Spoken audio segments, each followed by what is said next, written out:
Hello guys, जैसा कि आप लोग जानते हैं कि हम जो है आपको क्या कहते हैं कि बीपीएससी का क्लास आप लोग को दे रहे हैं। तो आज जो है आप लोग को साइंस का जो है क्लास देंगे और सारा का सारा आपको एनसीईआरटी का मटेरियल रहेगा अवेलेबल। और इसी मटेरियल को पढ़कर हम जो है आज जो है दोनों पेपर पास किए हैं। तो जैसा कि आप देख रहे हैं यहाँ पर साइंस का ये एनसीईआरटी का बनाया हुआ मटेरियल है। और जितना मटेरियल ये सारा का सारा आपको कंटेंट आपको प्रोवाइड करवा देंगे। तो आप लोग जो है इसको अच्छी तरह से देखिएगा और क्वेश्चन इससे बाहर आप लोग का नहीं जाएगा। तो आज जो है आपका साइंस पढ़ाएंगे। इससे पहले आपको ज्योग्राफी का क्लास दिए हुए हैं, जाके ज्योग्राफी का क्लास देख लीजिए। तो चलिए स्टार्ट करते हैं। साइंस में देखिए कुछ इम्पोर्टेंस जो है इसमें है, फैक्ट इसको समझना है। जैसे इसमें कार्बोहाइड्रेट से क्वेश्चन बनाता है बीपीएससी। तो कार्बोहाइड्रेट से जानते हैं कि कार्बोहाइड्रेट में क्या पूछेगा नहीं पूछेगा, इसको कर लीजिए। जैसे कार्बोहाइड्रेट जो है ये मांड या शर्करा के रूप में पाया जाता है। क्वेश्चन बीपीएससी बनाएगा कि मांड या शर्करा के रूप में किसे जानते हैं, तो वो कार्बोहाइड्रेट मार देंगे। और ये जो है इसका जो है नीला या काला रंग के मंड को ये दर्शाता है। कहेगा निम्नलिखित में से नीला या काला रंग का जो है कौन दर्शाता है, उसमें आपको ऑप्शन में कार्बोहाइड्रेट, प्रोटीन, वसा सब रहेगा। तो आप इसको जानिएगा तब न मारिएगा। नीला या काला रंग जो है मंड को दर्शाता है। तो मंड को कौन दर्शाएगा, तो क्या कहते हैं कार्बोहाइड्रेट। ठीक है, उसके बाद जाके देखिए प्रोटीन जो है, प्रोटीन बैगनी रंग प्रोटीन की उपस्थिति को दर्शाता है। बैगनी रंग किसको दर्शाता है, तो प्रोटीन को दर्शाता है। ठीक है, उसके बाद देखिए वसा जो है ये कागज पर तेल का धब्बा खाद्य पदार्थ को दर्शाता है।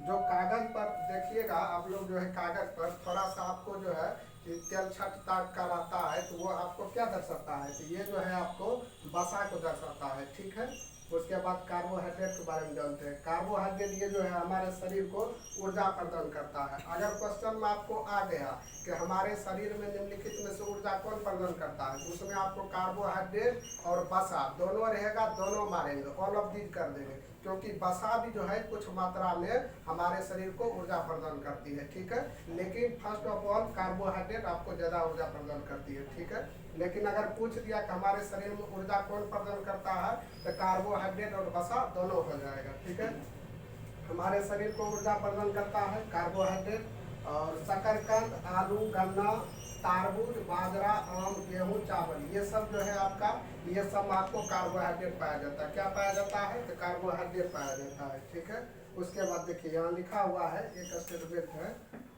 देखिए ऊर्जा हमारे शरीर में कार्बोहाइड्रेट, ऊर्जा जो है हमारे शरीर में कार्बोहाइड्रेट और वसा दोनों से प्राप्त होती है, लिखा हुआ है। तो ये जो है ध्यान रखिएगा, जब आपको बोलेगा ऊर्जा जो है हमारे शरीर में किससे प्राप्त होती है, तो एक आपका कार्बोहाइड्रेट भी हो जाएगा और आपका एक वसा भी हो जाएगा। ठीक है, उसके बाद देखिए प्रोटीन के बारे में। प्रोटीन जो है शरीर के वृद्धि के लिए होता है। और ये जो है प्रोटीन कहेगा किससे पाया जाता है, तो सभी दाल में प्रोटीन पाया जाता है। प्रोटीन किससे पाया जाता है, तो दाल में प्रोटीन पाया जाता है। प्रोटीन को जो है शरीर वर्धक भोजन भी कहते हैं। ये क्वेश्चन बनाता है, ये इंपॉर्टेंस लाइन है। अगर क्वेश्चन बीपीएससी बना दिया कि शरीर वर्धक भोजन किसको कहेंगे, तो वो आपका प्रोटीन हो जाएगा। और प्रोटीन हमको किससे प्राप्त होती है, तो दाल से प्राप्त होती है। तो ये आप जो है याद रखिएगा। प्रोटीन अगर बोल दे तो दाल। अच्छा, सबसे ज़्यादा आपको पूछेगा कि क्या कहते हैं कार्बोहाइड्रेट जो है, एक कार्बोहाइड्रेट हो जाता है और एक प्रोटीन हो जाता है और एक क्या कहते हैं वसा हो जाता है। तो इसका मुख्य तीन बात याद रखेंगे। तीन बात क्या है कि इसका कलर हम पहचानने के लिए जानेंगे, और वसा का पहचानेंगे, और एक जो है प्रोटीन का पहचानेंगे। तो ये तीनों के तीनों इंपॉर्टेंस है। इससे आपको 2 या 3 क्वेश्चन बना सकता है। 2 या 3 में एक मंड आता है और शर्करा से पूछता है, और एक आपको बैगनी रंग से पूछता है, ये आपका हाईलाइटेड है, और मंड शर्करा हाईलाइटेड है। उसके बाद जाकर आपको ये शरीर वर्धक जो है ये आपका इम्पोर्टेंस है, ये भी आपको पूछता है। और दाल तो जानते हैं कि दाल में सारा प्रोटीन पाया जाता है। ठीक है, तो इस तरह से जो है आपको सारा का सारा जो है आपको पूछेगा। ये सारा हम जो है कंटेंट आपको कॉपी में नोट डाउन किए हैं। आपको कॉपी से टोटल कंटेंट आपको प्रोवाइड करवा देंगे। आप जो है इसको जो है टोटल नोट डाउन कीजिएगा, और आपको हम बताएंगे कि कैसे क्या इसका नोट डाउन करना है, क्योंकि ये सब जो है इम्पोर्टेंस है। तो इसको जो है आपको नोट डाउन करा देते हैं, नोट डाउन कर लीजिएगा आप लोग जो है। उसके बाद नेक्स्ट में देखिए क्या है आपका, चलिए लिखिए तो आपको बताते हैं कि जैसे विटामिन, विटामिन ए की बारे में जानते हैं। लिखिए विटामिन, लिखिए विटामिन जो है, विटामिन जो है ए में क्या होता है, विटामिन ए से जो है ये जो है त्वचा और आँख को स्वस्थ रखता है। विटामिन ए जो है त्वचा और सांस को त्वचा और क्या कहते हैं, त्वचा और आँख को स्वस्थ रखता है विटामिन ए। विटामिन सी के बारे में देखिए, विटामिन सी को लिखिए। विटामिन सी जो है आपको रोगों से लड़ने में मदद करती है, ठीक है। उसके बाद विटामिन डी जो है अस्थि और दांतों के लिए कैल्शियम का उपयोग करता है। क्वेश्चन आपको बना देगा अस्थि और दांतों के लिए कौन सा विटामिन, तो विटामिन डी हो जाएगा। और रोगों से लड़ने के लिए कौन मदद करता है, तो विटामिन सी हो जाएगा। त्वचा और आँख के लिए कौन सा विटामिन, तो विटामिन ए हो जाएगा। ये सब जितना हम बोल रहे हैं ये सब का आपको नोट डाउन करना है, क्योंकि ये सब क्वेश्चन पूछता है। विटामिन से एक क्वेश्चन कन्फर्म है। उसके बाद अगर क्वेश्चन बना देगा विटामिन ए किस में पाया जाता है, तो वो आपको जो है आम में पाया जाता है, उसके बाद दूध में पाया जाता है। ये सब जो है आपका एग्जाम्पल याद रखिएगा। गाजर में पाया जाता है, गाजर में आपको कौन सा विटामिन पाया जाता है, गाजर इसमें ज़्यादा पूछता है, याद रखिएगा। गाजर में कौन सा विटामिन पाया जाता है, तो ए पाया जाता है, ठीक है। उसके बाद कहेगा कि कार्बोहाइड्रेट समृद्ध भोजन कौन सा है, तो कार्बोहाइड्रेट कहने का मतलब सबसे ज़्यादा किस में पाया जाता है, तो वो आपका चावल में पाया जाता है। किस में पाया जाता है, चावल में पाया जाता है। चावल में जो आपको कार्बोहाइड्रेट की मात्रा ज़्यादा होता है, इसको ध्यान रखिएगा, ये इंपॉर्टेंट है, इसको नोट डाउन कर लीजिएगा कि कार्बोहाइड्रेट समृद्ध भोजन कौन सा हो जाएगा, तो आपको चावल हो जाएगा। उसके बाद देखिए एक वर्ड आया है आहारी रेशा, क्या है, आहारी रेशा, इसके बारे में जानिए। आहारी रेशा, आहारी रेशा क्या है ये आपको पूछ सकता है, ये भी इम्पोर्टेंस है। देखिए आपका जो है ये जो है पढ़ा रहे हैं ये आपका 6 चैप्टर का है, ठीक है। 6 क्लास का पहला चैप्टर का ये बना हुआ है। आपको इसी तरह जितना रहेगा वो टोटल आपको क्लास वाइज बताया जाएगा। तो ये आपका फर्स्ट चैप्टर है, इसीलिए लगेगा आपको कि थोड़ा बहुत इससे क्वेश्चन बनने की पॉसिबिलिटी कम है।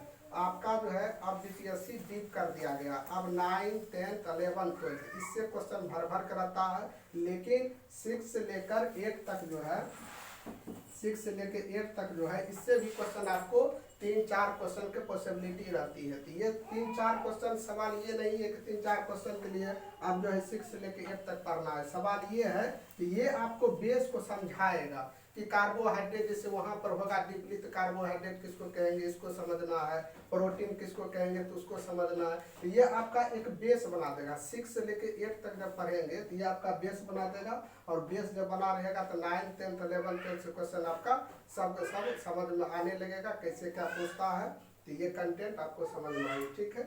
देखिए आहारी रेशा, आहारी रेशा किसको कहते हैं, तो ये रुक्षांश के नाम से इसको जानते हैं। इसको नोट डाउन कीजिएगा, आहारी रेशा लिख के डैश दीजिएगा, लिखिएगा। इसे जो है रुक्षांश के नाम से जानते हैं। ये हमारे शरीर के खाने में रुक्षांश की पूर्ति पादपों से होती है। रुक्षांश हमारे शरीर को कोई पोषक प्रदान नहीं करता है। ये लाइन इंपॉर्टेंस है, ये जो है लाइन इंपॉर्टेंस है। क्वेश्चन इससे बनाता है आहारी रेशा से, कहेगा निम्नलिखित में से कौन सा भाग जो है हमारे शरीर में जो है क्या कहते हैं, कौन सा भाग हमारे शरीर में पोषक तत्व प्रदान नहीं करता है, तो उसमें आपको जो है आहारी रेशा मारना है। क्या मारना है, आहारी रेशा। ये जो है हमारे शरीर में पोषक तत्व प्रदान नहीं करता है, ठीक है। इसी में आगे देखिए, रुक्षांश हमारे शरीर को कोई भी पोषक प्रदान नहीं करता है।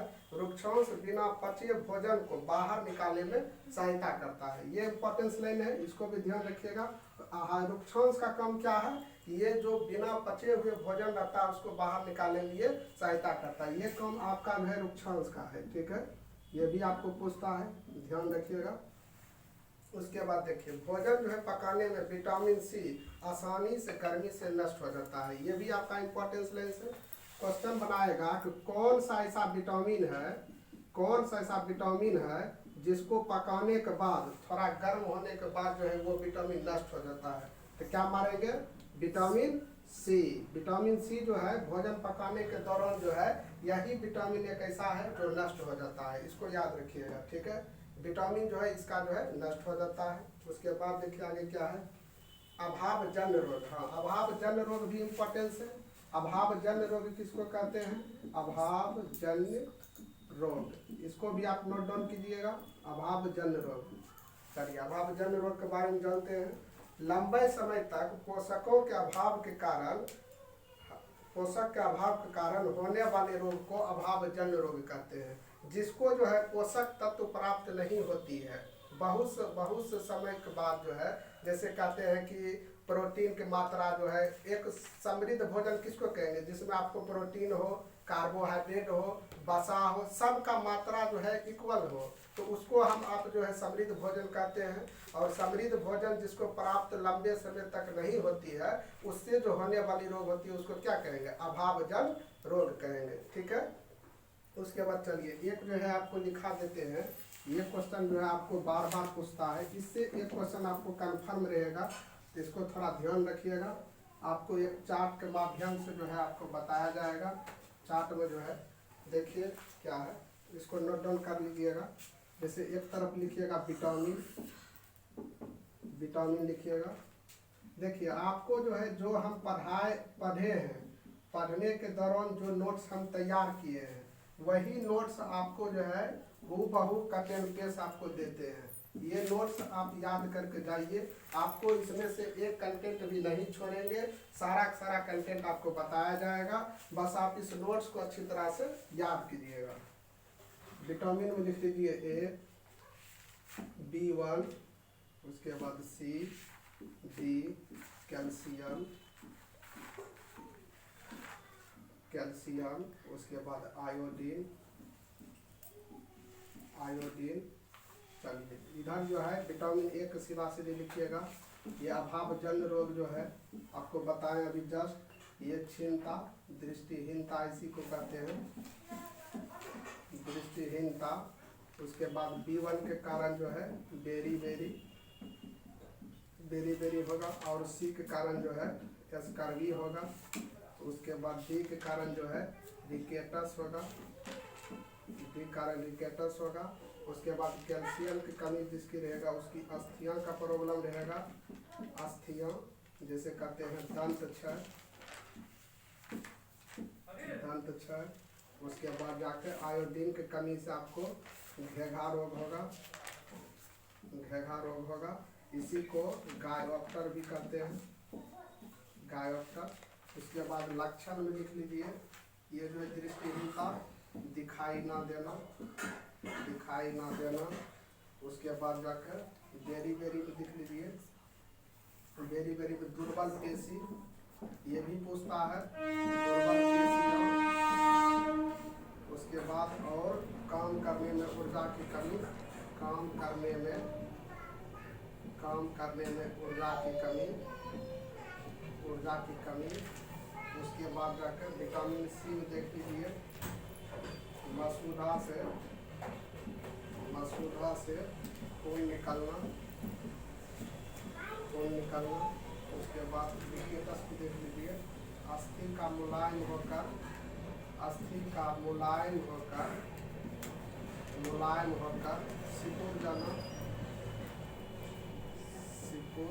सिकुड़ जाना। उसके बाद जाकर चलिए देखिए, इसको ध्यान रखिएगा, ये जो है आपको पूछेगा, ये चार्ट याद रखिएगा। इसमें क्वेश्चन आपको प्रीवियस में जाकर देख सकते हैं, आपको पूछा गया है। विटामिन B1 की कमी के कारण पूछा है, विटामिन C से भी पूछा है, स्कर्वी रोग जो है ये सब पूछा गया है। आप जाके देख सकते हैं TRE 1, 2, 3, ये तीनों क्वेश्चन आप जाके क्वेश्चन बैंक में जाके देखिए, यहाँ से ही आपको क्वेश्चन एक मिलेगा आपको। ठीक है, तो चलिए स्टार्ट के बारे में देख लेते हैं। विटामिन ए की कमी से कौन सा अभावजन्य रोग होगा? तो क्षीणता होगा, दृष्टिहीनता होगा, और इसका जो है क्या लक्षण है? तो दिखाई नहीं देना। विटामिन ए की कमी से क्या होता है? आपका दृष्टिहीनता होती है।